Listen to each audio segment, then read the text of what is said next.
शांति आप सभी POG TV देखने वालों पर हो। मैं आपकी होस्ट पास्टर सुजैना जॉर्ज आप सभी को आपके फेवरेट प्रोग्राम में किसकी मानिंद बनूं में वेलकम करती हूँ और खुदावन का शुक्र अदा करती हूँ कि खुदावन ने हमें नए साल में एक बार फिर ये मौका दिया कि हम आपके साथ इस प्रोग्राम में शरीक हो सकें। और ये प्रोग्राम जो है हमारी बड़ी रहनुमाई कर रहा है, खासतौर पर हमारी बहनों की। पिछले साल में हमने जितने भी एपिसोड किए उनकी बड़ी अच्छी हमें रिपोर्ट मिली और आप सबके तामुन के लिए हम आपके बेहद शुक्रगुजार हैं। आज भी एक नया प्रोग्राम आपके लिए लेकर आए हैं। बड़ा ही खूबसूरत करैक्टर है, यकीनन ये भी आप पसंद करेंगे और आपके व्यूज जो हैं हमें बहुत जल्द रिसीव होंगे। और मैं शुक्र करती हूँ अपने खुदावन की कि उसने हमें एक अच्छी रहनुमा दी है।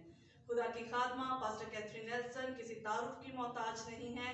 हम उनके बेहद शुक्रगुजार हैं उनकी सारी खिदमत के लिए और इस किताब के लिए भी, मैं किसकी मानिंद बनूं, हमारे लिए खास तौर पर औरतों के लिए बड़ी ही रहनुमाई का बाइस है। तो आए अपने प्रोग्राम का आगाज करते हैं, खुदा की खादमा को वेलकम करेंगे और आज एक बार फिर इस नए किरदार के बारे में उनसे जानेंगे। खुदावन की सलामती आपके साथ हो पास्टर साहिबा। आपके साथ भी हो सुजैना। कैसी हैं आप? खुदावन का बड़ा शुक्र है और ख़ास तौर पर मैं किसकी मानिंद बनूं, ये जो प्रोग्राम जा रहा है, बहनों के फ़ोन आते हैं, बहनों से बातें होती हैं और वो बहुत खुश हैं। आमीन। इसलिए मैं भी बहुत खुश हूँ। आमीन आमीन आमीन। खुदावंदी है जो हमें लिखना और पढ़ना सिखाता है। तो पास्टर साहिबा आज हम बात करेंगे रूत के किरदार के ऊपर। बड़ा ही खूबसूरत करैक्टर है कलाम मुकद्दस के अंदर। तो अपने प्रोग्राम के मुताबिक सबसे पहले हम उनका नाम जानना चाहेंगे कि रूत के नाम का क्या मतलब है। सुजैना, बाइबल में दो ही नाम हैं औरतों के जो कलाम मुकद्दस में जगह पा गए, एक रूत और दूसरा आस्तर। रूत जो है इब्रानी लफ्ज है जिसके मायने बहुत खूबसूरत हैं। दो पहाड़ों का संगम और एक दूसरे से प्यार करना, एक दूसरे से मोहब्बत करना, यानी जो रूत का मतलब है, रूत का मतलब है एक दूसरे से मिलना। बहुत खूबसूरत मतलब है इसके, और भी बहुत ज्यादा मतलब है, लेकिन इसका जो ज्यादा और अच्छा मतलब है वो यही है कि मेल मिलाप करना। आमीन आमीन आमीन। बहुत अच्छा मतलब है। पास्टर साहिबा, नाम तो बहुत अच्छा है रूत का, इब्रानी नाम, और उसका मतलब भी आपने बताया है। तो इसका बैकग्राउंड क्या था? रूत का बैकग्राउंड, इसका रहन सहन, इसका खानदान, ये किस घराने से ताल्लुक रखती थी? रूत का जो खानदान है, इसका बैकग्राउंड ये मोआब से था। और आप देखिए मोआब में एक नाम हमें मिलता है लूत की बेटियों से, मोआब, और दूसरा अमोन पैदा हुआ। और ये दोनों जो जनरेशंस इनकी हैं, एक मोआबी कहलाती है और एक अमोनी। लेकिन खुदा को तो जानते ही हैं और खुदा को मानते भी होंगे, लेकिन इनके अंदर देवी देवताओं की पूजा है। बुद्ध की प्रस्तुत करना, यानी खालिस ये कौम में नहीं है, मोआब और अमोनी दोनों। सो इसका जो बैकग्राउंड है ये मोआब के मुल्क से है। और अगर देखा जाए तो कलाम मुकद्दस में लिखा है, जब नौमी मोआब के मुल्क में चली गई, जब बहुत काल पड़ा, तो अलीमल के साथ और अपने दोनों बेटे एलवन और महलवन के साथ ये उस मुल्क में चली गई। और वहां पर इसने, ज़ाहिर कलाम में तो लिखे हैं मेलवन ने और कैलवन ने अपना अपना ब्याह कर लिया मोआबी औरतों से, उर्फा सो रूत जो है इसका तल्लुक मोआब के मुल्क से है, जंटाइल है ये। लेकिन वो खुदावंद के इरादों को कौन जानता है? ये वही जानता है जो रखता है। अच्छा पास्टर, अभी आपने बताया कि ये गैर कौम की औरत है, तो खुदा तो कहता है कि गैर कौमों में शादियां नहीं करनी है, तो नॉमी के बेटों ने गैर कौम की औरतों से शादियां कर दी, तो इनकी शादियों का क्या अंजाम हुआ? इसके बारे में जरा बताइए। सुजाना, कलाम मुकद्दस में लिखा है कि गैर कौमों की बेटियों से कभी शादी ना करना, और उनके बेटों से अपनी बेटियों की शादी ना करना, और अपने बेटों की शादियां उनसे ना करना, क्योंकि वो तुम्हारे पहलुओं के लिए कांटे होंगे। ये वाकई बड़ा जबरदस्त कानून था। रूत जो यहाँ से, नौमी जो यहाँ से गई है ना अलीमल के साथ मोआब में, उसका जाने का मकसद अपने बच्चों के साथ गई है, एल्वन और मेलवन के साथ। उसके जाने का मकसद एक था, वो ये था कि यहूदा में काल पड़ गया था, खुराक का, अनाज नहीं होती थी, खाना नहीं मिलता था, रोटी नहीं थी, जिसकी वजह से मोआब के मुल्क में नौमी अलीमलेक अपने दोनों बच्चों एल्वन और मेलवन के साथ वहां चले गए कि वहां हमें बहुत रोटी मिलेगी, हमारी अच्छी परवरिश होगी खानदान की, वहां हम जिंदा रहेंगे। अगर हम यहाँ रहे यहूदा के मुल्क में बैतलहम में, तो शायद हम मर जाएंगे। आप देखें पूरी दुनिया उधर ही रही बैतलहम में, लेकिन खुराक की कमी से खुदा ने किसी को मारा नहीं है। ये बहुत एक उसका गलत स्टेप था, अपने मुल्क को छोड़कर, बनी इस्राइल के मुल्क को छोड़कर दूसरे मुल्क में चले जाना। और वहां पर एल्वन और मेलवन ने अपनी शादी खुद कर ली है मोआबी लड़कियों से, और ये खुदावंद को पसंद नहीं है। अगर हम रूल को और किसी भी कानून को तोड़ा जाए तो खुदावंद पसंद नहीं करता। अब कलाम कहता है कि अलीमल की वहां पर डेथ हो गई, उसके बाद एल्वन और मेलवन की भी वहां डेथ हो गई। तो आप देखें कि वहां पर नोमी, उर्फा और रूत रह गई। बड़ी का नाम उर्फा था, छोटी का नाम रूत। अब इसने कहा कि देखो मेरी बेटियों, मेरे दो बेटों की डेथ हो गई है और मेरे हस्बैंड की भी डेथ हो गई है। चूंकि मैं इसलिए इस मुल्क में आई थी क्योंकि यहूदा में काल पड़ा हुआ था, लेकिन अब मैंने सुना है कि वहां पर अनाज की कमी नहीं है।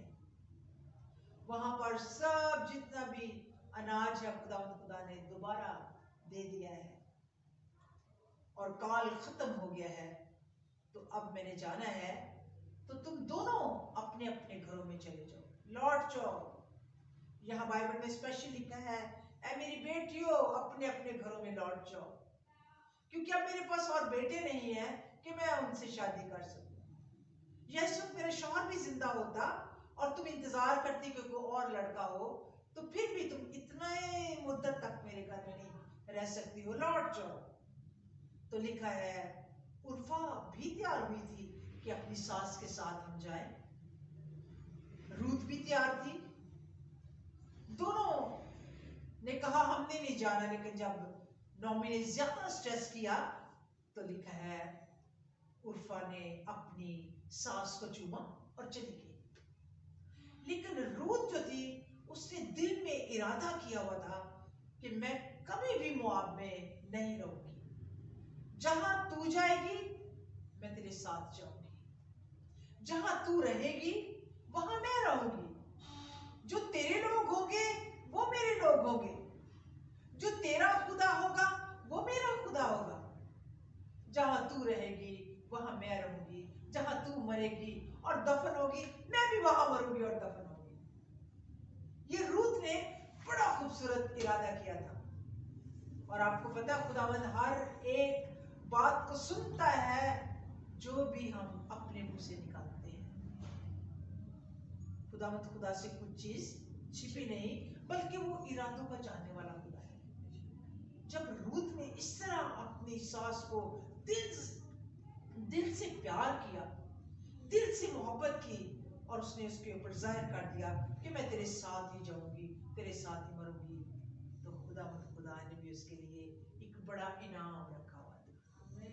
और लिखा है उन्होंने कसद कर लिया कि नौमी ने कि चलो ठीक है, और रूत ने भी, तो फिर इकट्ठी बैतलहम की जमीन पर आ गई और वापस आ गए अपने घर में। आमीन।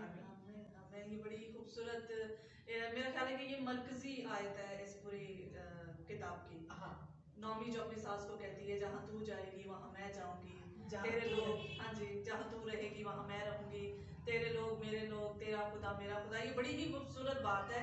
आज मैं चाहूंगी कि हमारी बहनें, हमारी बेटियां, बहुएं जो हैं, सास भी जो है, वो जरूर इस एपिसोड को देखें, क्योंकि इसमें बड़ी तरबियती बातें हैं।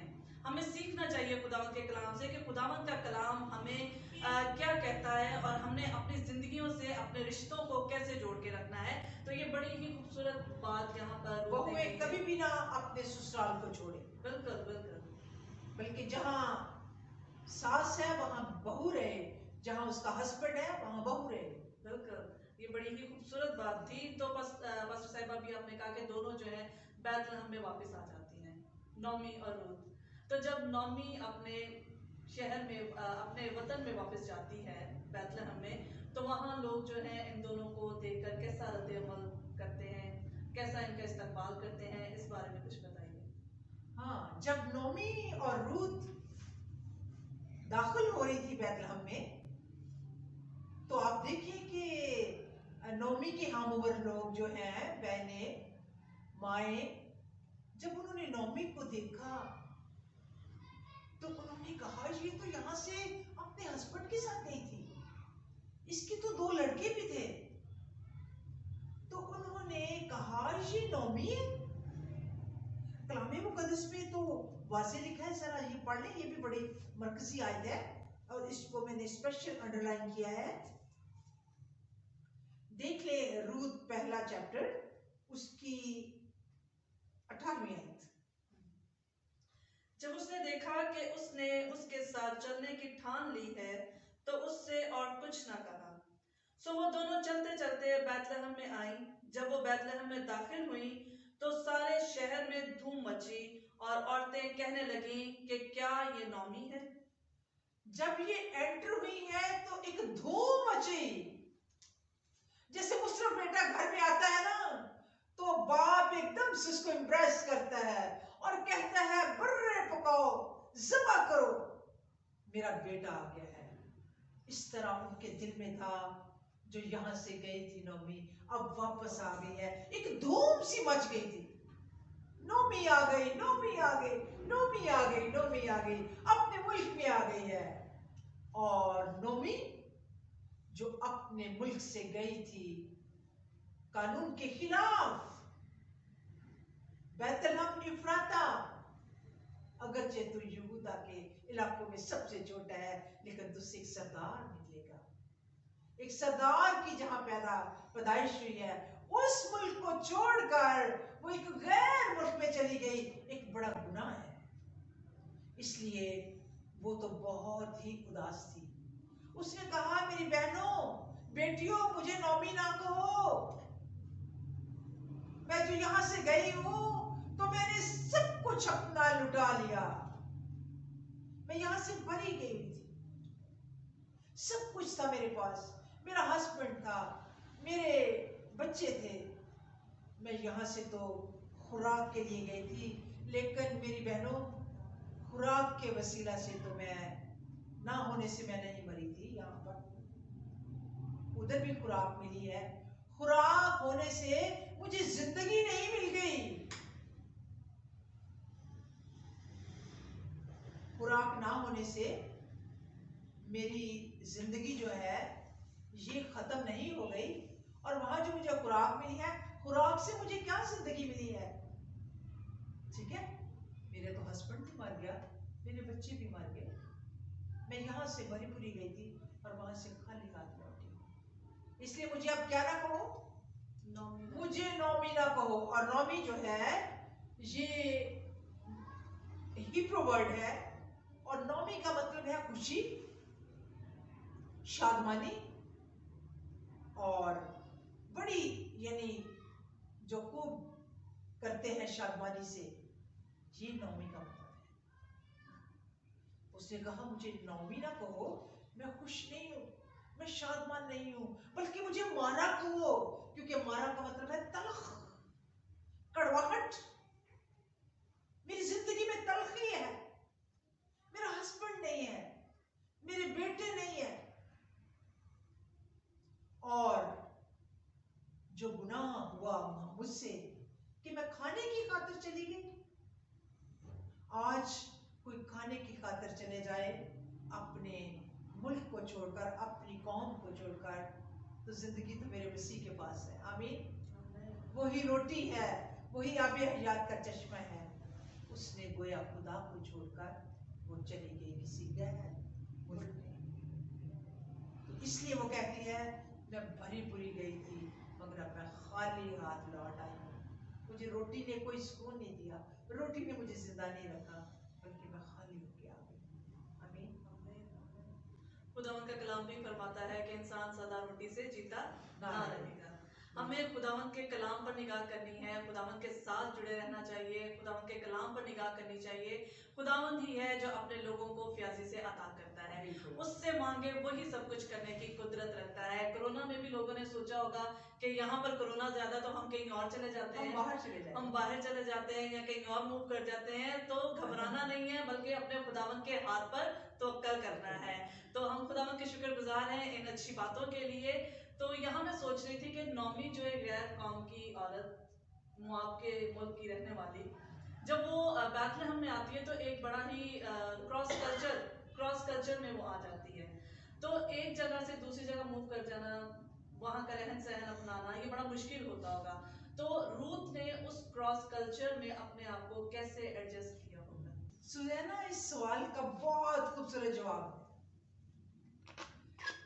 जब नौमी और रूथ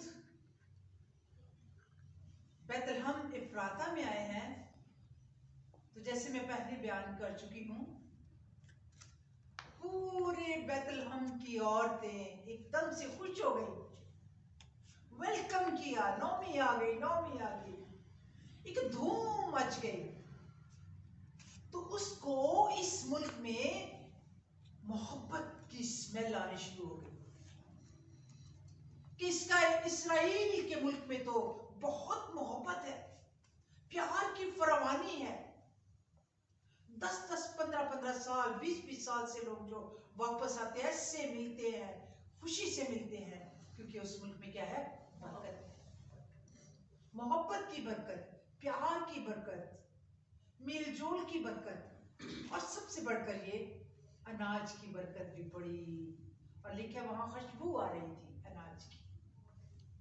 और जब ये वहां पहुंचे हैं तो इजरायली जो कल्चर है, बेशक वो अपने मुल्क से वापस आई है, और कई लोग जाते हैं एक दूसरे मुल्क में, तो आप देखिए उनका क्या हशर होता है। वो अपनों को भूल जाते हैं, वो कुछ खो लेते हैं, उनके पास वो खाली होके आते हैं। लेकिन इजराइल के मुल्क का कल्चर आसमानी कल्चर है। आमीन। यहाँ कोई भी खाली नहीं रह सकता, क्योंकि खुदावंद खुदा का मुल्क है।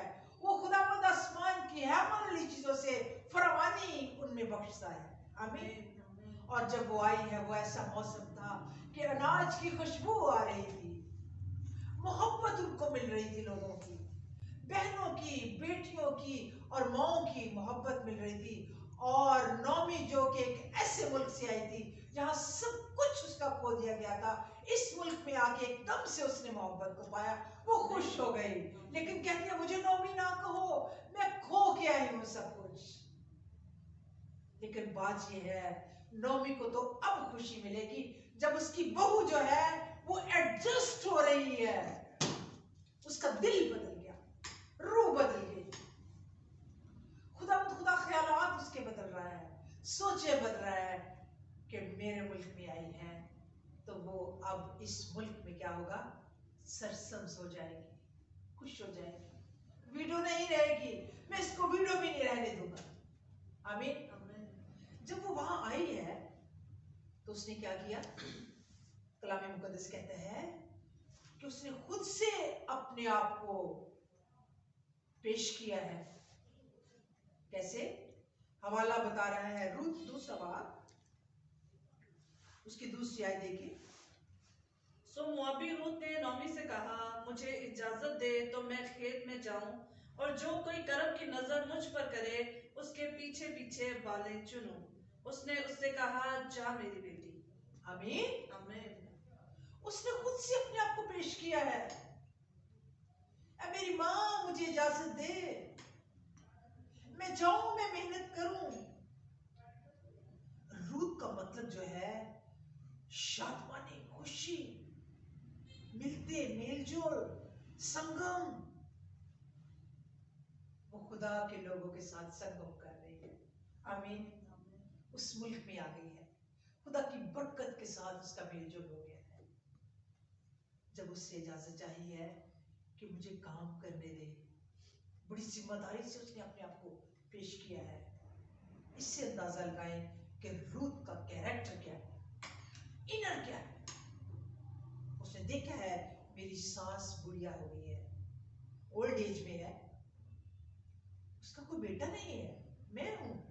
तो उसने खुद से कहा, माँ मैं हाजिर हूं, मैं काम करूं, मुझे इजाजत दे, परमिशन के साथ। और लिखा है उसने उसको इजाजत दे दी। और वो जहां गई है, अंदाजा करो कि उसके कदमों को भी माप माप के इसके खेत में जगह मिली है, बॉयज के खेत में चली गई है। आमीन। Praise the Lord. मैं ये जब पढ़ती हूँ मुझे हैरानगी आती है, खुदा ने उसके कदमों को उस खेत में लेके गया है जो बॉयज का खेत है। किसी गैर के खेत में नहीं गई, उसका अपना ही खेत था। आमीन। आमीन।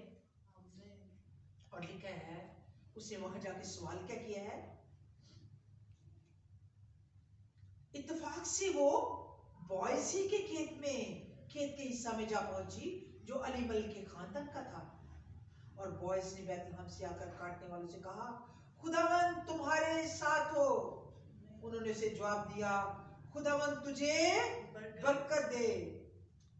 बरकत उस वक्त मिल रही है जब उस खेत में पहुंच गई है। Praise the Lord. देखो खुदावंद के काम। बॉयज आया है और उसने आते ही कहा है, खुदावंद तुम्हारे साथ हो। और वो बरकत काटने वालों के लिए भी थे, अनाज वालों के लिए थी, अनाज के माले की थी, और जिन्होंने वो खाना और शेयर लेना था उनके लिए भी बरकत ही बरकत। आमीन। बरकत ले गई है वो। उन्होंने उसे जवाब दिया, खुदावंद तुझे बरकत दे। फिर बॉयज ने अपने उस नौकर से जो काटने वालों पर मुकर्रर था पूछा, ये किसकी लड़की है? Because that was new face. वो क्रॉस कल्चर में आई है, पूछा जा रहा है ये कौन है। बरकत उसको मिल चुकी है और कहा गया है, उस नौकर ने जो काटने वाले पर मुकर्रर था जवाब दिया, ये वो मोआबी लड़की है जो नोमी के साथ मोआब के मुल्क से आई है। उसने मुझसे कहा था कि मुझको जरा काटने वालों के पीछे पोलियों के बीच बालें चुनकर जमा करने दे। सो ये आकर सुबह से अब तक यहीं रही, फकत जरा सी देर घर में ठहरी थी। जिम्मेदार रूथ, हार्ड वर्कर, बॉयज के खेत में नौकरों से पूछ कर जाने वाली और नौकर भी मेहरबान हो गया और बॉयज भी मेहरबान हो गया। देखो उसकी हैबिट देखो कितनी खूबसूरत है। पूछ के गई है, मुझे चुनने दीजिए। कमाल है रूथ का कैरेक्टर। मेरी बहनों, रूथ जैसी मेहनत, उस मेहनत का अजर खुदा आपको दे। आमीन। और उसने क्या किया? उसने मुझसे कहा था, मुझको जरा काटने वालों के पीछे पोलियों के बीच बालें चुनकर जमा करने दे। सो ये आकर सुबह से अब तक यहीं रही, फकत जरा सी देर घर में रही। रेगुलर काम कर रही है, नो लीव, कोई छुट्टी नहीं कर रही है। जरा सी देर के लिए सिर्फ कर रही है, पानी पूरी पीने के लिए या रोटी खाने के लिए या अपनी मामा को बताने के लिए या उसकी खबरगिरी करने के लिए। ये बात हो सकती है कि उसकी खबरगिरी करने के लिए पानी तो वो वहां से भी पी सकती थी कि मेरी माँ कैसी है,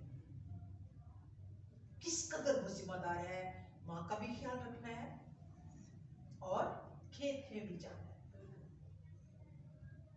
ये ऐसी औरतें हैं जिसके लिए इम्साल में सुलेमान कहता है कि वो औरत जो है अपने घर वालों का भी बड़ा ख्याल रखती है और वो सौदागरी के लिए भी अपने पाँव को रोकती नहीं है। उसकी तारीफ करो, मजलिस में उसके कामों का बयान करो। और आज हम रूथ का बयान कर रहे हैं जिसके लिए खुदावंद ने अपने कलाम में उसको जगह दी है। आमीन। बहुत खूबसूरत कैरेक्टर है, बहुत खूबसूरत कैरेक्टर है। मेरी हर बेटी को रूथ जैसा होना चाहिए। आमीन, आमीन। और लिखा है कि तब बॉयज ने रूथ से कहा, ऐ मेरी बेटी, क्या तुझे सुनाई नहीं देता? तू दूसरे खेत में बालें चुनने को ना जाना। ये खेत है, इसमें तू चुन, किसी दूसरे के खेत में ना जाना। ये खुदावंद की तरफ से उसको कह रहा है, ये तेरा खेत है। इन फ्यूचर तो इसकी क्या है? मालिका होगी। तू है जिसके ये खेत होंगे। और लिखा है वो दाऊद की परदादी बन गई। ठीक है ना? ओबेद की माँ और यस्सी आगे पैदा, फिर यस्सी से दाऊद। कितने महान बादशाह की दादी परदादी कहना है। कितनी उसको इज्जत ऑनर मिला है, उसने ओबे किया है, वो किसी और खेत में नहीं गई। और लिखा है मेरी छोकरियों के साथ साथ रहना, इस खेत पर वो काटते हैं, तेरी आंखें जमी रहे और तू इन्हीं के पीछे पीछे चलना। क्या मैंने इन जवानों को हुक्म नहीं किया कि वो तुझे ना छुए? और जब तू प्यासी हो तो बर्तनों के पास जाकर उसी पानी में से पीना जो मेरे जवानों ने भरा है। अपने जवानों को अलर्ट कर दिया है, डोंट टच। ये है इजरायली कल्चर, ये है क्रॉस कल्चर जिसमें वो बरकत पा गई है। कोई छू भी नहीं उसको सकता, पूरी पूरी उसको आजादी है। वो बालें जितनी ले सके, जितनी वो चुन सके अपनी ताकत से। चींटी है ना, चींटी को कोई मना करता है? काहे चींटी के पास जा और उसे सीख मेहनत क्या है, वो कितना बोझ भी उठा लेती है। इसी तरह रूथ ने भी किया। वो बॉयज के खेत में जितना चुन सकती थी उसने चुना। आमीन। बहुत चुना है उसने और उसने इजाजत दे दी है। उसको बहुत प्यार आया है। एक जेंटाइल आई है, एक गैर कौम वाले आई है, वो इस्राएल के मुल्क में आई है, खुदा के मुल्क में आई है। और इसी तरह हमारा खुदा भी खुश होता है जो मसीह के पास आता है, जिंदगी पाता है। जो मसीह के पास आता है उसे किसी चीज की कोई कमी नहीं है। आमीन, आमीन, आमीन, आमीन। और यहाँ पर हम देखते हैं लिखा है, उसको कह दिया कि जब तुझे प्यास लगे तो तूने किसी और तरफ पानी पीने नहीं जाना, यहाँ से पीना है पानी। बॉयज के खेत में खाना भी मिलना था, बॉयज के खेत में पानी भी मिलना था और वहां से उसे अनाज भी मिलना था। और अगर मैं इसमें कोई किसी तरह का गलत मलत बात ना करूं तो खुदा भी हमें जब अपने खेत में ले आता है तो यकीन करे अपने पाकिस्तान में वो किसी को भूखा प्यासा नहीं रहेगा। आमीन आमीन। आमीन। हमारे खुदावंद की खासियत है ये। उसने कहा कि जब तू प्यासी हो तो बर्तनों के पास जाकर उसी पानी में से पीना जो मेरे जवानों ने भरा है। तब वो औंधे मुंह गिरी और जमीन पर सरनगू होकर उसे कहा, क्या बाइस है कि मुझ पर कर्म की नजर करके मेरी खबर लेता है, हालांकि मैं परदेसी हूं। मैं परदेसी हूं, मेरी आइडेंटिफिकेशन क्या है? मैं परदेसी हूं। परदेसी तो हम सभी हैं। खुदावंद के कलाम में लिखे है, तुम्हारा वतन जो है ये वतन नहीं है ना? और वतन हमारा आसमान पर है। रूत को कहा गया तू परदेसन है। उसने कहा मैं परदेसन हूं। उसने खुद से कहा मैं परदेसन हूं। और उसने क्या किया? उसको इज्जत दी। बड़ा था ना, बुजुर्ग था। उसको सजदा किया और वो धीमी होकर सरनगू हो गई। तो उसने कहा क्या वजह है कि तू मुझ पर इतनी शफकत का हाथ रखे हुए है? खाना यहाँ से दे रहा है, पानी यहाँ से दे रहा है, हर चीज, और तू कहता है कहीं और भी ना मैं जाऊं। क्या वजह है? सवाल कर रही है। उसको अच्छा लगा कि मैं एक क्रॉस कल्चर में आई हूँ, इजराइल के कल्चर में आई हूँ, मैं पूछूं तो सही मेरे ऊपर क्यों इतना किया जा रहा है? मैं प्रदेश हूँ। बॉयज ने उसे जवाब दिया, जो कुछ तूने अपने खामद के मरने के बाद अपनी सास के साथ किया है वो सब मुझे पूरे तौर पर बताया गया है कि तूने कैसे अपने माँ बाप को और जात बून को छोड़ा और लोगों में जिनको तू इससे बेशतर ना जानती थी आई। वो कहता है ठीक है तू परदेसन तो है, लेकिन तूने जो काम किया है बहुत अच्छा किया है। छोड़ के आई है उधर, अपनी माँ के साथ आई है और अब उसके लिए ही काम कर रही है। आमीन। बेशक अपने माँ बाप को छोड़ के आई है, जाबून को छोड़ के आई है, और वो एक दुआ देता है, खुदावंद तेरे काम का बदला देगा तुझे। और फिर लिखा है, बल्कि खुदावंद इस्राएल के खुदा की तरफ से जिसके परों के नीचे तू पनाह के लिए आई है, तुझको पूरा पूरा अजर मिले। यहाँ पर उसने उसको दुआ दी। ये है इस्राएली कस्टम, देना भी, बरकत भी देनी है, खाना पीना भी, पानी भी, और मना भी नहीं करना, और फिर बरकत, एडमायरेशन और बरकत। तो आप देखें वो कितनी खुश होगी। उसे क्यों ना एडजस्ट हो जाती इस जगह पर? उसे क्यों याद करना है वो मुआब, वो सच्चे जिंदा खुदा के आ गई है परों के नीचे। बॉयज ने क्या कहा है? तो खुदावंद के परों के नीचे पनाह के लिए आई है, तुझको पूरा अजर मिले। दुआ देती है, ब्लेसिंग देती है। ठीक है जी। और उसको कहा गया है कि तूने जो किसी और जगह नहीं जाना, सिर्फ इसी खेत में काम करना है। तो यकीनन जब रूत को इतना प्यार मिला, अपने वतन को, अपने शहर को, अपनी जात-बून को छोड़कर जब वो एक नए मुल्क में आई है और वहाँ के लोगों ने उसे बहुत प्यार दिया, और खुदावंद का इरादा जो उसके लिए था वो बहुत बड़ा था, क्योंकि खुदावंद के इरादे हमारे लिए बेहतर से बेहतरीन होते हैं। तो यहाँ पर हम देख रहे हैं कि रूत की जिंदगी के लिए खुदावंद का इरादा बहुत बेहतरीन था। हालेलुया। तो मेरे अजीजों, यहाँ मुझे सबसे खूबसूरत ये बात लगी पास्टर साहिबा कि वो अपने आप को खुद पेश कर रही है। बिल्कुल। अपनी सास की खिदमत के लिए उसने खुद को पेश किया। उसने वहाँ अपनी सास से इजाजत ली और वो काम करने के लिए गई है। तो यहाँ पर हम देखते हैं कि खुदा जो है काम करने से मना नहीं करता किसी को। हम अपने घराने के लिए काम करने के लिए निकल सकते हैं, मगर हम अपने घराने की परवरिश के लिए भटक ना जाएं, बल्कि हम इस तरह जैसे रूत ने पूरी मेहनत के साथ खुदावंद के परों के नीचे रहकर, उसके डर खौफ में रहकर अपनी सास की खिदमत के लिए, अपने घराने के लिए कमाया है, हम भी वैसे ही जब हम जाते हैं गैर कौमों में जॉब के लिए, तो हम ये देखें कि हम किस कल्चर से हैं। हम अपने कल्चर को ना भूलें, हम अपनी तहजीब को ना भूलें, हम अपने मजहब को ना भूलें।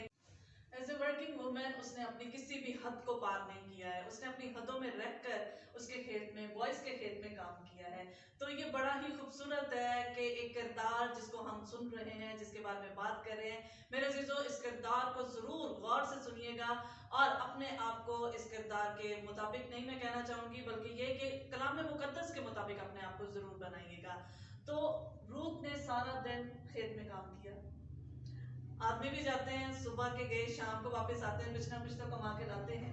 तो रूत ने सारा दिन काम किया है, तो उसने एक दिन में कितनी उसकी आमदनी थी, कितनी उसको उजरत मिली, और फिर उस उजरत का जो उसको मिली है उसने क्या किया, इसके बारे में बताइए। सुज़ैना, अगर मैं इसका जवाब दूं कि रूत ने अपनी मजदूरी प्लस प्लस प्लस पाई है। हमें मजदूर को चाहिए कि मुझे रोटी वक्त पर मिले, मजदूर को भूख भी लगती है, मजदूर को प्यास भी लगती है, और मजदूर चाहता भी है कि मैं सिर और आसूदा होकर काम करूं। भूख भी तो काम नहीं कर सकता। लेकिन यही बात हुई रूत के लिए। रूत ने पेट भरकर खाना खाया, क्योंकि उसने कहा कि मेरे जवानों के साथ रोटी खा, यहाँ आ, रोटी खा, नवाला सिरका में भिगो। तब काटने वालों के पास गई, उसने भुना हुआ अनाज उसके पास कर दिया। सो उसने खाया और सैर हुई और कुछ रख भी छोड़ा। और जब वो बालें चुनने उठी तो बॉयज ने अपने जवानों से कहा, उसे पोलियो के बीच में भी चुनने देना, उसे मुलामत ना करना, और उसके लिए गठरों में से थोड़ा सा निकाल कर छोड़ देना और उसे चुनने देना, और झिड़कना मत। मुकम्मल तौर पर उसको फ्रीडम थी। गठरों के पास से ले, बालें पीछे से चुने, अच्छी तरह की ब्लेसिंग उससे उसके लिए हो रही थी, शावरिंग हो रही थी ब्लेसिंग। पहला दिन है उसका, उसने तो बहुत कुछ कमाया है, बरकत भी ले ली उसने, लव ले लिया, नौकरों की मोहब्बत, मालिक की मोहब्बत, उसकी जो केयर की गई है वो मोहब्बत, उसका पेट फुल हुआ, उसने रख भी लिया खाना, अपने मामा के लिए भी रख लिया, ठीक है ना। और लिखा है कि उसने जो बात की है, उसने कहा है अपने नौकरों को, इसको झिड़कना मत, मुलामत बस मत करना, उसे चुनने देना और झिड़कना मत। क्या बात है, praise the Lord, praise the Lord. Ruth के लिए ऐसा था जैसे रूत आज इसकी मालकान है, कोई इसे झिड़क नहीं सकता। ये कम मजदूरी है, जिस मालिक का वो खेत है वहां वो अपनी मर्जी से जो मर्जी ले ले, नौकर से झिड़क नहीं सकता, कोई मुलामत नहीं कर सकता।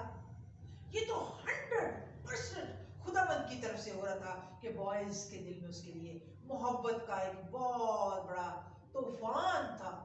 मोहब्बत का एक तूफान नहीं कहना चाहिए, मोहब्बत का एक बहुत बड़ा जज्बा उसके लिए, चश्मा फूट गया था। आमीन। उस दिन सुजाना उसने एक एफा कमाया था, एक एफा। उसकी कमाई कितनी थी? एक एफा। उसकी 17वीं आयत देख ले जरा, रूत दूसरा बाब उसकी 17वीं आयत। सो वो शाम तक खेत में चुनती रही, और जो कुछ उसने चुना था उसे फटका, और वो करीब एक एफा जौ निकला। कब तक काम किया है? सुबह से लेके शाम तक। ये है मेहनत, और मेहनत का अजर इतना बड़ा मिला है। क्या मिला है? एक एफा आटा, एक एफा जौ, ये तकरीबन 21 किलो। आधा मन। हाँ जी। मेरी बहनों, रूत ने जफाकश औरत, मेहनती औरत, मोहब्बत से भरी हुई, मेल मिलाप से भरी हुई, और उसने पहले दिन जो कमाई की है उसने आधा मन यानी 21 किलो, आधे मन से भी ज्यादा गंदम उसकी एक दिन की कमाई है। ये है बरकतें, ये है क्रॉस कल्चर में आने की बरकत। खुदा ने इस्राएल के मुल्क में उसको पहले दिन बड़ी बरकत दी। और कलाम मुकद्दस में लिखा है, जो कुछ उसने चुना था उसे उसकी सास ने देखा, और उसने वो भी जो उसने शेर होने के बाद रख छोड़ा था निकाल कर अपनी सास को दिया। और उसकी सास ने उससे पूछा, तूने आज कहाँ बालें चुनी और कहाँ काम किया? मुबारक हो वो जिसने तेरी खबर ली। तो फिर उसने अपनी सास को बताया कि उस शख्स का नाम जिसके यहाँ आज मैंने काम किया बॉयज है। आमीन। ये है बॉयज, ये है मोहब्बत देने वाला इंसान, ये है ऐसा अच्छा मालिक जिसने एक परदेसन औरत को जो कि इस्राएल के मुल्क में आई है, उसने उसको दुख नहीं दिया बल्कि उसको सुख दिया, खुश कर दिया उसको। आमीन आमीन आमीन। एक दिन की बहुत ज्यादा कमाई थी रूथ की, 21 किलो। एक औरत ने 21 किलो खेत में काम करके जो है वो कमाया है। तो बड़ी ही जफाकश, जिम्मेदार और मेहनत करने वाली खातून। हाँ जी। तो बड़ा अच्छा किरदार है, बड़ा अच्छा लग रहा है पूरे किरदार के बारे में सुनकर, बड़ा मजा आ रहा है हमें। हम खुदावंद के शुक्रगुजार हैं उसके जिंदा कलाम के लिए। तो पास्टर साहिबा, रूथ जब मोआब में होती है तो जैसा कि शुरू में आपने बताया था कि उसकी शादी होती है और उसका शौहर मर जाता है, तो क्या उसकी सास ने दोबारा उसकी शादी का बंदोबस्त किया? क्या उसकी सास ने सोचा कि वो रूथ की दोबारा शादी करे? हाँ बिल्कुल। आप देखिए ना, जब वो नौमी के साथ आई है तो वो एक बेटी बन के आई है, और जब उसने जाना था तो उसने कहा, बेटी तू जा जा मेरी बेटी, जो कुछ तूने मुझसे कहा है कि मैं बाहर जाके नौकरी कर लूं या ये मेहनत करूं, तो उसने कहा जा मेरी बेटी। उसने बेटी कहा है। तो यहाँ हम देखते हैं कि जब वो पहले दिन की कमाई लाके देती है तो एकदम से खुदा ने नौमी के दिल को भी चेंज कर दिया, उसके माइंड को, उसके ख्यालात को। उसने कहा, उसने तुझे इतना प्यार दिया है, इतनी तेरी केयर दी है, उसने नौकर को डांटा है कि मत कहो, इसका मतलब ये है कि वो तो बहुत अच्छा शख्स है। जब उसने नाम पूछा तो उसने कहा उसका नाम बॉयज है।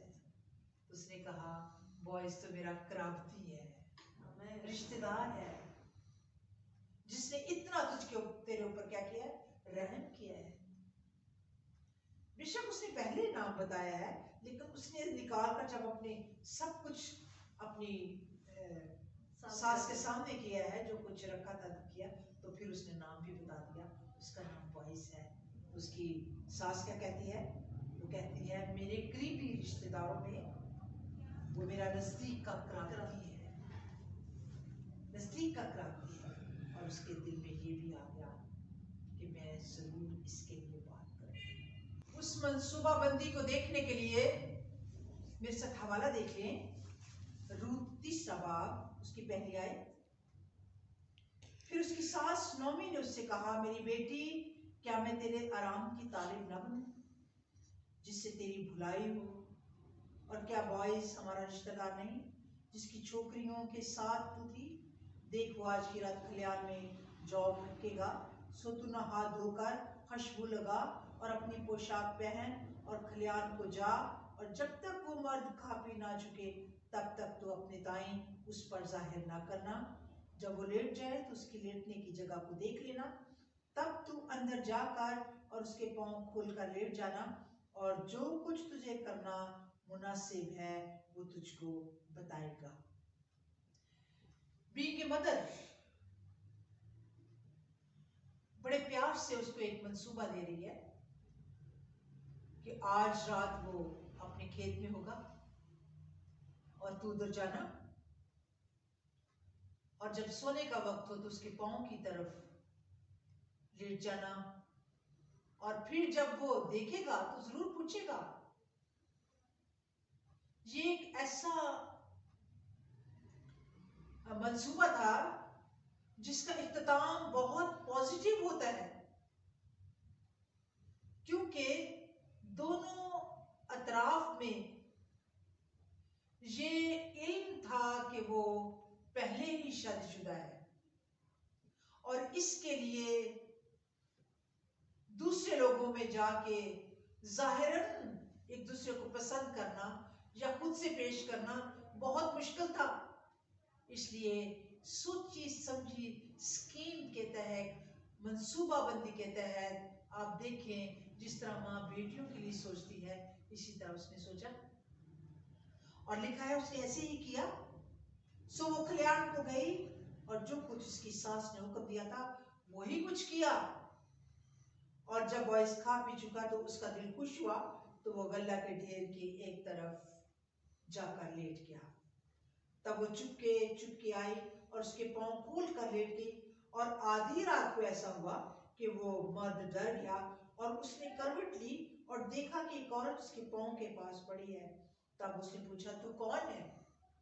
उसने कहा, मैं तेरी लौंडी रूत हूँ, सो तू अपनी लौंडी पर अपना दामन फैला दे, क्योंकि तू नजदीक का कराबती है।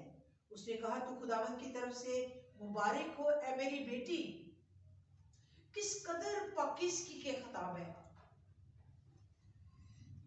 किस कदर मोहब्बत के खिताबात हैं। ऐ मेरी बेटी, क्योंकि तूने शुरू की निस्बत आखिर में ज्यादा मेहरबानी कर दिखाई, इसलिए तूने जवानों का खा वो अमीर हो या गरीब पीछा ना किया। बॉयज बुजुर्ग था, उसने कहा है तूने जवानों का पीछा नहीं किया, गरीब हो या अमीर, तू जवानों के पास नहीं गई, तू मेरे पास आई है, और मैं क्या करूंगा? अब ऐ मेरी बेटी मत डर, मैं सब कुछ जो तू कहती है तुझसे करूंगा, क्योंकि मेरी कौम का तमाम शहर जानता है कि तू पाक दामन औरत है, और ये सच है कि मैं नजदीक का कराबती हूँ, लेकिन और भी है जो कराबत में मुझसे ज्यादा नजदीक है। इस रात तू ठहरी रहे, और सुबह को अगर वो कराबत का हक अदा करना चाहे तो खैर वो कराबत का हक अदा करे, और अगर वो तेरे साथ कराबत का हक अदा करना ना चाहे तो जिंदा खुदावंद की कसम मैं तेरे साथ कराबत का हक अदा करूंगा, सुबह तक तू लेटी रह। ये लॉ है इजराइल का कि जब हस्बैंड की डेथ हो जाती है तो बहुत जो नजदीक के रिश्तेदार हैं उनका पहले हक होता है कि उस विडो के लिए अपने आप को पेश करे, उसको वो ले ले, खरीद ले, कराबती का हक अदा करे। इसलिए बॉयज ने भी कवानीन के मुताबिक, खुदा के लॉ के मुताबिक उसे कहा पहले उस कराबती का हक है। आप देखें अभी तक उसको बेटी कह रहा है, क्योंकि वो बहुत उसको रिस्पेक्ट दे रहा है, इस रिलेशन में मोहब्बत प्यार, हालांकि उसके मजदूरी भी करती रही लेकिन उसने पाकीज़गी का दामन नहीं छोड़ा। प्यार से कहा है, ऐ मेरी बेटी। किस कदर उसको इस क्रॉस कल्चर में इज्जत मिली है। गैर कौमों में ऐसा नहीं, जेंटाइल ऐसी इज्जत नहीं देते। रूथ उसके पास है, उसके पांव के पास ही लेटी है, लेकिन वो उसको कहता है ऐ मेरी बेटी। अब सारे का सारा इंतजाम जो है अब बॉयज खुद ही कर रहा है इसको हैंडल। उसने कहा मैं उस कराप्ती को पहले मौका दूंगा। और मेरी बहनों, उस कराप्ती को मौका दिया गया, लेकिन असूल रूल के तहत और कानून के तहत जब विडो से शादी की जाती थी तो अपनी मिरास का जो बच्चा है, पहला बच्चा, वो पहले खामद के नाम लिखा जाता है। उसने वहां पर आकर जब उससे पूछा गया, उस कराप्ती से, तो उसने कहा मैं सब कुछ करूंगा लेकिन मैं अपनी मिरास उसके नाम नहीं लगाने दूंगा। मेरी मिरास मेरी होगी, मेरी नस्ल मेरी होगी, मैं उसके नाम नहीं लिखूंगा। तो यहां पर आकर बॉयज के लिए ये मौका हो गया, क्योंकि उसने कहा अगर वो इनकार करेगा तो फिर मैं अपने कराप्ती का हक अदा करूंगा। यहां पर आप देखें कि रूत ने जैसा उसने हुक्म माना, ओबे किया, अपनी सास का हुक्म भी माना और बॉयज का हुक्म भी माना, और आप देखिए वो बरकतों के ऊपर बरकते पा रही है। ओबीडियंट होना। और बॉयज ने जो बात की, आगे लिखा है, फाटक पर सब लोग जमा हुए, कराप्ती को भी बुलाया गया, और जब पूछा गया तो उसने कहा मैं ये काम तो कर सकता हूं लेकिन मिरास वाला काम नहीं मैं कर सकता। तो लिखा है फिर बॉयज को मौका मिल गया, और फिर बॉयज ने अपनी जूती उतार दी और कहा मैं ये कराप्ती का हक अदा करूंगा, और ऐसा ही हुआ। आमीन। जो कुछ नॉमी ने सोचा था, ये खुदावंद की तरफ से उसके अंदर सोच आई थी, क्योंकि उसको पहले ही दिन बहुत अच्छी मजदूरी मिली, और जब मोहब्बत मिली, इज्जत मिली कि इसको कोई छुए भी ना, तो उसने कहा बॉयज से बढ़कर कोई नहीं जो इसका ख्याल करेगा। आमीन। लेकिन ये खुदावंद की तरफ से था। खुदावंद उसको इसीलिए क्रॉस कल्चर में लेकर आया, इसीलिए इस्राएल में लेकर आया कि मैं अपनी बरकतें अपने मुल्क से अब इसको दूंगा।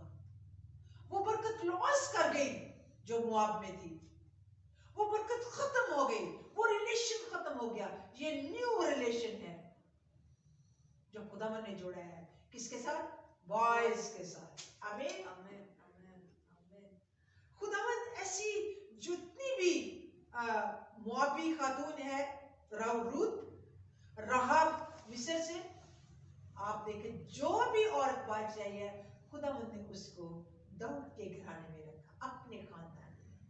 हमें और रूत को भी दर्जा मिला है अपने ही खानदान में, वो बॉयज की बीवी बन गई।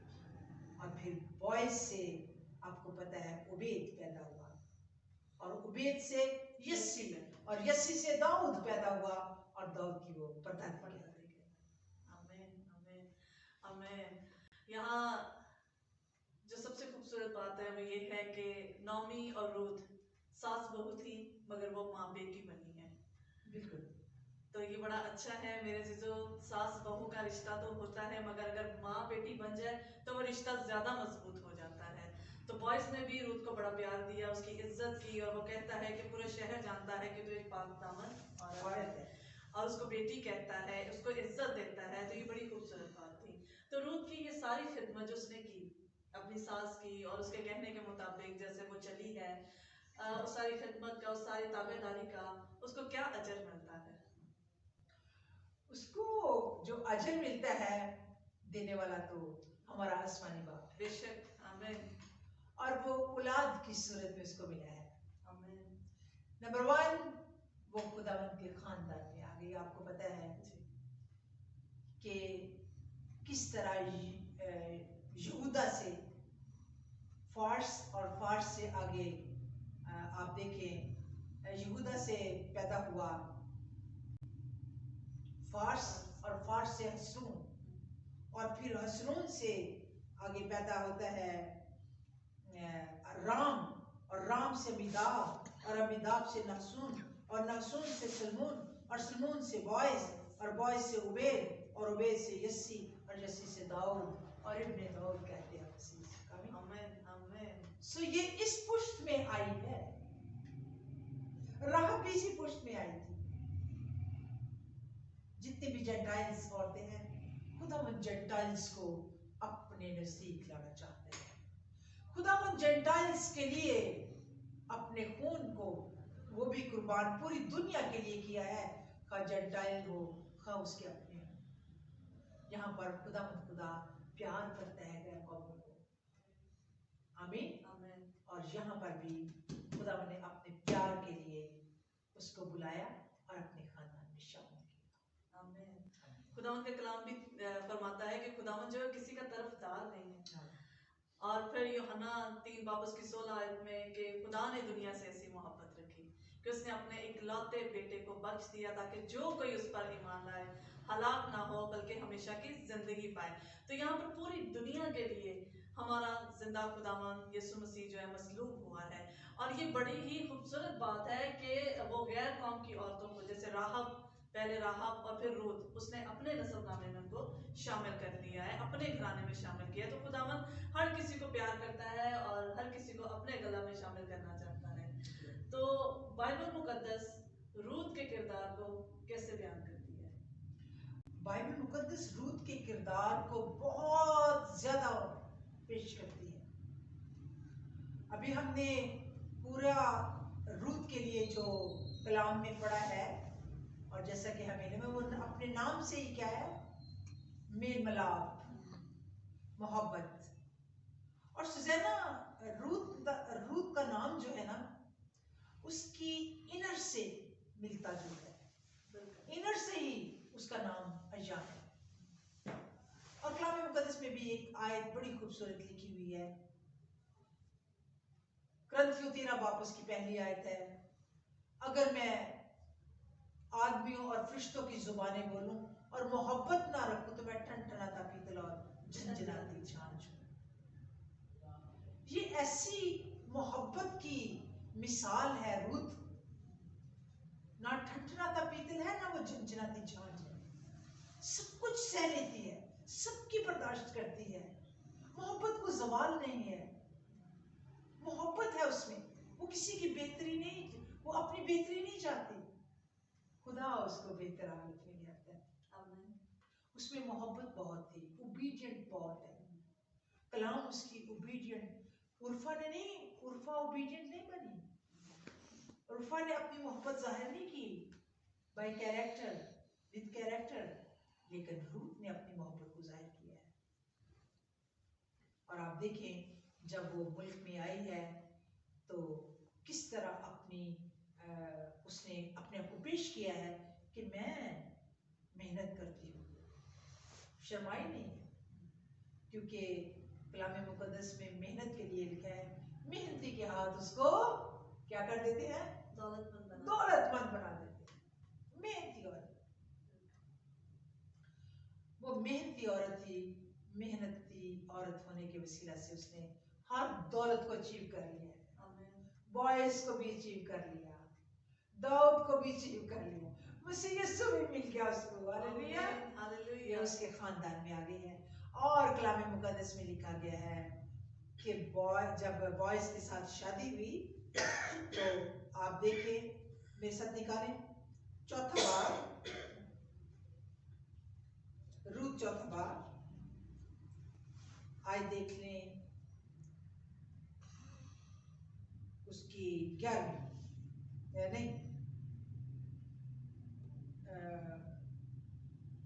आयत देख लें।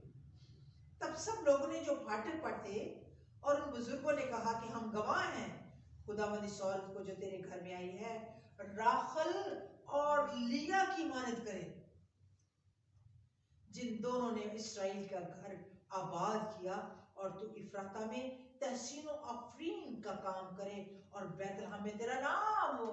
हालेलुया, हालेलुया, बैतलहम में उसका नाम हुआ, दाऊद का नाम। तेरा घर उस नस्ल से जो खुदावंद तुझे इस औरत से दे, फार्स के घर की तरह हो जो यहूदा से तिम्र की हुआ। खुदावंद बरकतें दे रहा है कैसे भी हो। आपको पता है तिम्र को भी बड़ी बरकत, लेकिन मैंने बड़ी उलमा को देखा वो कुछ के कैसे बोलते हैं, मुझे तो खुदावंद की बरकत की तरफ है। कलाम भी कह रहे हैं जिस तरह फार्स के घर की तरह हो जो यहूदा के तिमर से हुआ, और आगे लिखा और सो बोअज ने रूत को लिया और वो उसकी बीवी बनी और उससे खिलवत की और खुदावंद के फजल से वो हामिला हुई। Praise the Lord. और उसके बेटा हुआ और औरतों ने नौमी से कहा खुदावंद मुबारक हो जिसने आज के दिन तुझको नजदीक के क्रांति के बगैर नहीं छोड़ा और उसका नाम इसराइल में मशहूर हो। वो तेरे लिए तेरी जान का बहाल करने वाला और तेरे बुढ़ापे का पालने वाला होगा, क्योंकि तेरी बहू जो तुझसे मोहब्बत रखती है और तेरे लिए 7 बेटों से भी बढ़कर है, वो उसकी माँ है। और नौमी उसे लड़के को लेकर उसे अपनी छाती से लगाया और उसकी दाया बनी और उसकी पड़ोसियों ने उस बच्चे को एक नाम दिया और कहने लगी नौमी के लिए बेटा पैदा हुआ है, सो उन्होंने उसका नाम ओबेद खादम। ठीक है मेरी बहनों, एक मोहब्बत करने वाली वफादार मेहनती औरत को खुदावंद खुदा ने एक अच्छे बहुत बाइज्जत दौलतमंद बुजुर्ग जिम्मेदार और यहूदा के कबीला के आदमी से उसकी शादी हो गई।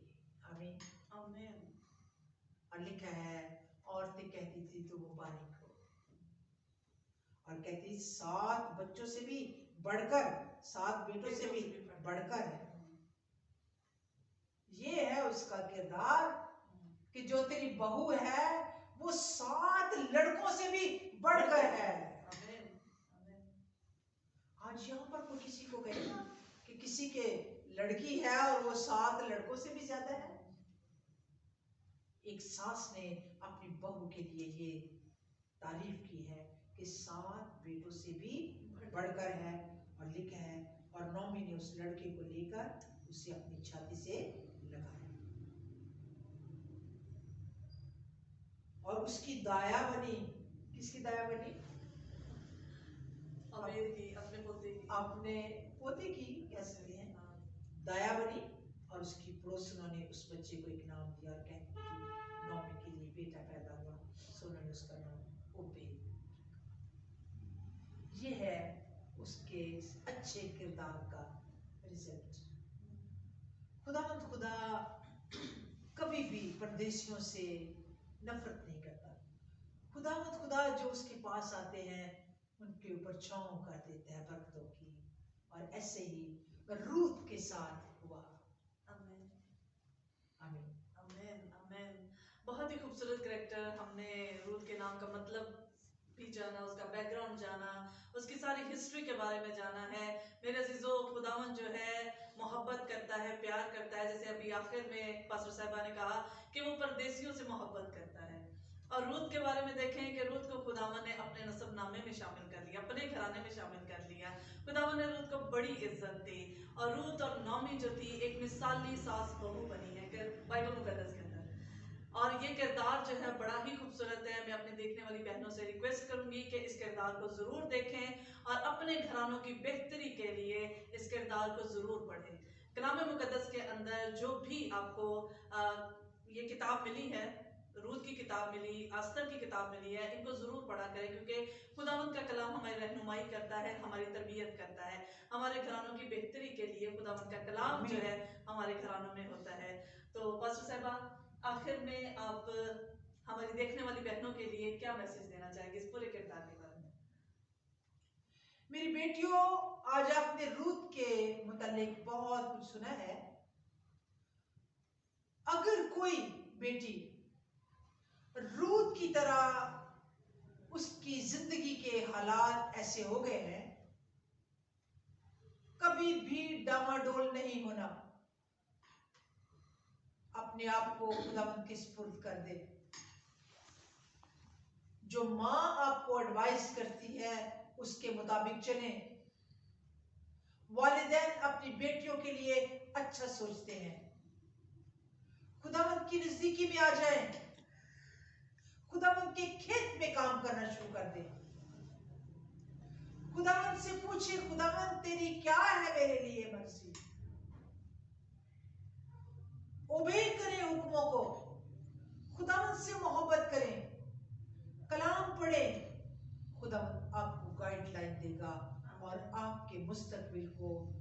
गोल्डन बना देगा, सुनहरा बना देगा, बरकतों से भर देगा, रूत की तरह। अगर कोई भी बहू ऐसी है तो वो ये ना करे कि मैं तो अब अपने घर में चली जाती हूँ। नहीं, अब अपनी सास से कह सकते हैं कि जिस तरह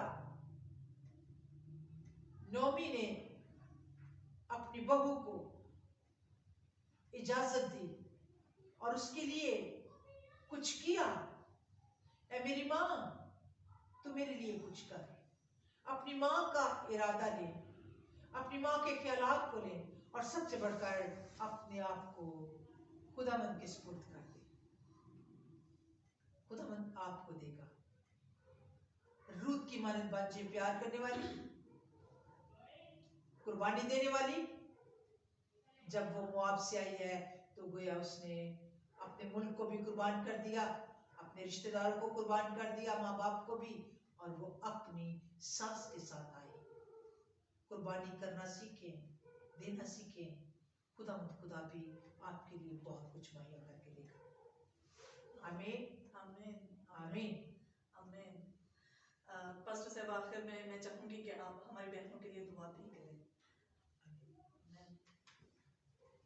हमारे जिंदा जलाली आसमानी बाप, इस वक्त हमारा दिल खुशी से भरा हुआ है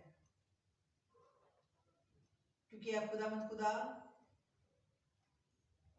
तूने एक ऐसी बेटी के लिए अपने कलाम में जगह दी है जिसके किरदार में किसी तरह से कोई भी ऐब नहीं निकला, जिसके किरदार को हमने पाक, साफ और हर तरह से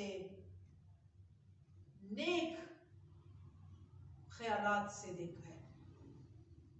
तेरा शुक्र खुदावंद। मेरी आज दुआ जवान बेटियों के लिए है, जवान बहनों के लिए है। अगर कोई इस हालत में ऐसे हो जाए तो खुदा तू उसके हाथ को थाम लेना और फिर जहां तेरा दिल चाहता है, ऐ खुदावंद, जहां तेरा इरादा है, तो उसके साथ रिश्ता जोड़ देना। तेरे लोग तुझ पर अपना भरोसा रखें, तेरे लोग तुझ पर इन्हिसार करें, क्योंकि तू ही है जो बर वक्त इमदाद देता है, तू ही है जो ख्याल रखता है, गिरे हुओं को उठा लेता है और उठे हुओं को चलाता है। तेरा शुक्र, तेरे नाम की तारीफ हो खुदा। आज रूत के इस किरदार से हर एक को बरकत मिले, खानदानों को बरकत मिले, मोहब्बतें आ जाएं, घरों में आबाद हो जाएं। तेरा शुक्र हो और तेरे नाम की तारीफ हो। इस वक्त खुदा मैं पिलर ऑफ ट्रुथ असेंबली के लिए जो इस प्रोग्राम को चला रहे हैं और खुदावंद ये जो अक्ल और दानिश तूने दिया उसके लिए शुक्र अदा करती हूँ, क्योंकि ये बहनों के लिए है, बेटियों के लिए है, इस पूरे मुआशरे को ए खुदा तुझ तक लाने के लिए है। मौसर साबित हो और सबके लिए बरकत की दुआ करते हैं। सुजैना के लिए बरकत की दुआ करती हूँ, अपने लिए भी खुदा तुझसे जोर मांगती हूँ। इस उम्र में तो मुझे जोर दे ताकि खुदा जो काम मुझे तेरे खेत में करना है वो मैं कर सकूं। तेरा शुक्र हो, तेरे नाम की तारीफ हो। सब कुछ मांग लिया तेरे प्यारे बेटे अपने खुदावंद यीशु मसीह के नाम में।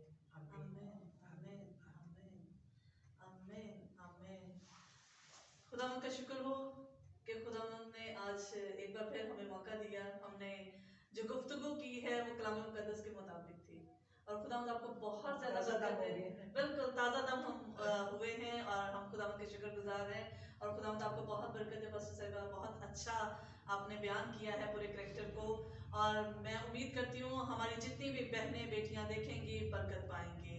तो नाजरीन, हमें इजाज़त दीजिए, हम फिर नेक्स्ट एपिसोड के साथ आपकी खिदमत में हाजिर होंगे। तब तक के लिए अपना ख्याल रखें। Good bye and God bless you all.